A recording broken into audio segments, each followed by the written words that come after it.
Before the MCU, before even the speculator boom and collapse of the 90s, we were flying through the air and fighting the good fight with this here Marvel Superheroes role playing game. Let's check it out.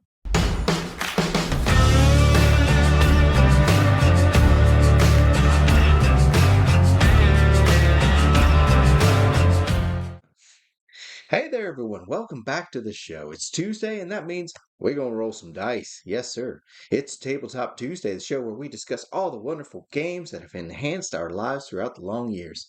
Now, there are basically three RPGs I cannot live without. There's D&D, and my version of choice being AD&D 2E. There's Star Wars, where I've played the West End Games D6 system for decades now, but I'm also curious about Fantasy Flight game system and superheroes, where my TTRPG of choice is the topic of today's show, TSR's Faserip system from the 80s. On my other channel, Gen X Men 75, I did a review of the system early on, but it's been about a year now. And I was brand new YouTuber back then. It was rough, it was unscripted, it was rambling. Lord, was it rambling. Further, having just finished my third watch through the Fantastic Four First Steps, excellent movie, you should check it out.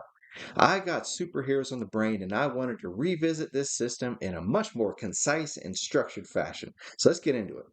Marvel Superheroes as a game was originally published in '84 by TSR. This was the basic set, the yellow box, which we won't be going into today. No, it was 2 years later in '86 that Grubb and TSR re-released the game, this time as the advanced set. That's the blue box you see here.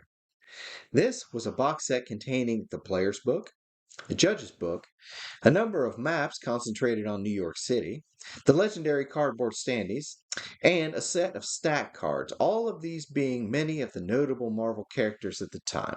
It is a standalone version, no need to pick up the previous yellow box. The system revolves around what's called the Universal Results Table, shown here. Along the top is a range of attack options along with defensives like dodging, evading, and blocking. Also included are quick references to notable injury results, stun, slam, and kill, so you can find it at a glance. The set was notable about keeping things brief and the action flowing, exactly what you'd expect from a superhero system. Interpreting the table is daunting at first, but becomes second nature in time. Along the top, you have your range of relevant ability scores, rating usually from feeble to unearthly. Yes, all character stat metrics and many other descriptors are couched in terms you'd find in a Marvel comic. I've found over the years that this is clutch in keeping a player's focus on superheroics as you're constantly referencing numerical ratings with terms like incredible and amazing. Really keeps you in the mood. Now, down the left-hand side, you have a range from 1 to 100. This is the percentile dice you roll. Everything in Marvel Superheroes is resolved using D10s, nothing else is used, so it makes buying dice for the system super easy. So you roll your dice, you consult your relevant ability, and voila! You get a color-coded response. White is a whiff, fail, you did not succeed. And as you can see, it gets less and less possible to screw up the more powerful you get. However, a 1 is always a fail, and an epic one at that. Next, you have green. This is your basic, you succeed at what you're trying, nothing fancy. Yellow comes after that and basically means you succeeded and. That and depends on what you're doing, which is often combat, where you deal damage and you can stun, slam, bullseye, all sorts of results that are a success and a bonus. Red is a crit. While I do make even more of a big deal when a natural 100 is rolled, the red range is pretty much that. You succeed in an over-the-top way. If fighting, you stand a chance of taking someone out right then and there, regardless of health, which is the system's version of hit points. Oh yeah, the stats. The system is renowned as the Faserip system. What this means is that Faserip, Faserip, reflects the core 7 stats of the game: fighting, agility, strength, endurance, reason, intuition, and psyche.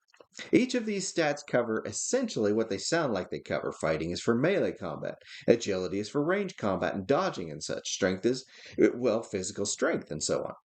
You have 2 pools to keep track of during play. Health is basically hit points and is depleted as you take physical damage. It is derived from the first 4 stats all added together. So if you had a rank of good, which is 10 points in each of these 4 stats, you would have 40 health or 40 hit points. Karma is the second pull and much more esoteric. It is derived from the remaining three stats of reason, intuition, and psyche. Now, this gets a little tricky. The manner I have found most enjoyable throughout the years is that you have a temporary pull comprised of your three stats. So, again, if you have a rank good, 10 points in each, you would have 30 points to spend during a play session. It's replenished after the play session ends. You spend these 10 points to enhance your die rolls. The decision to do so must be made before the rolls are made, and you have to commit at least 10 points after the roll has been made. But it can turn a fail into a success if you have the points.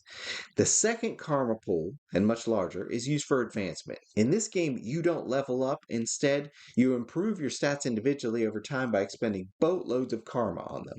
It's a slow process, but also makes the journey with a particular character deeply enriching as you get to see them grow over a much greater span of time. Moving on, though, character creation in the game is freaking sweet. I love it. First, you determine your origin, and these range the gamut of things you'd find in the Marvel Universe, from altered humans, like Fantastic Four and Spider-Man, to high-tech wonders like Tony Stark. Each origin has its own pros and cons. Then you roll up your 7 stats and then determine your health pool and karma pools.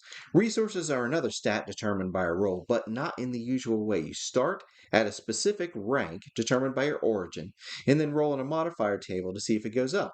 Or if you roll crappy, it can go down.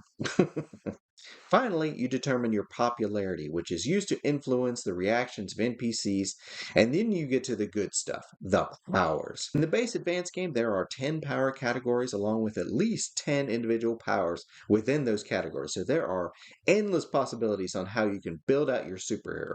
Way too much for this broad overview video. As an aside, I myself use the Ultimate Powers book to enhance my character creation process, but we're not going to cover that one here. I might dive into it next week. We'll see. Probably will. Then you determine your talents. These are real world, mostly real world, skills employed during play and range from fighting talents and weapons and such to scientific and professional and so on.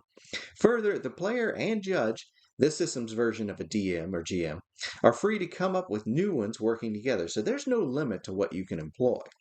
Finally, you determine your contacts. These are NPCs you can call on for aid or shelter if needs be. You don't roll these up. These must be determined working with the judge and going over your character's background a bit. And boom, there you go, all rolled up and ready to go. And then it's on to adventure. And I've already covered above the basics of action resolution within the game. You roll percentile dice, you consult the relevant stat and look what color, which is degree of success, you've attained on the universal results table, and that's it. That's the game.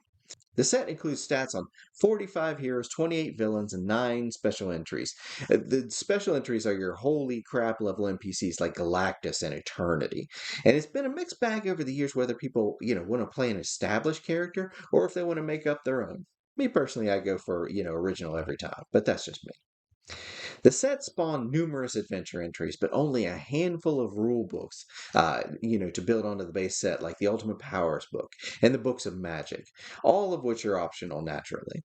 There are also a number of reference books out there detailing every Marvel character in existence at the time of its writing, but that's a topic for another video. The good news, at the time of this recording, all this stuff is available free online. The game has been out of print longer than some of my viewers have been alive, and it's been utterly abandoned and forgotten by the various entities that took over after TSR was sold, so it's wonderfully available. The bad news, well, the books can get pricey. That being said, every physical copy I've acquired, I found a deal on that didn't break the bank. Just depends on, the amount of time you want to spend hunting and how much you're willing to pay. Now, is it any fun? Lord, yes, it's fun. It's been the go-to system for me for all things superhero for decades. And I've tried out several systems, believe that. I love to dive into the other systems, see how they work, see if they're better than what I'm using, or maybe have a suggestion for an enhancement of the system I'm currently running. So far, no one's dethroned this one, and it's been a while. Anyway. For anyone interested in playing some superheroes on the tabletop, I strongly recommend this system. It's immersive, it's simple at the core, but robust in execution. It's just gritty enough to keep things interesting, and most importantly, it's free. So give it a try today. Now, I'm going to pass turn and let you all get to rolling your own characters and adventures. Thank you, one and all, for tuning in, giving me a moment of your time. I do appreciate you.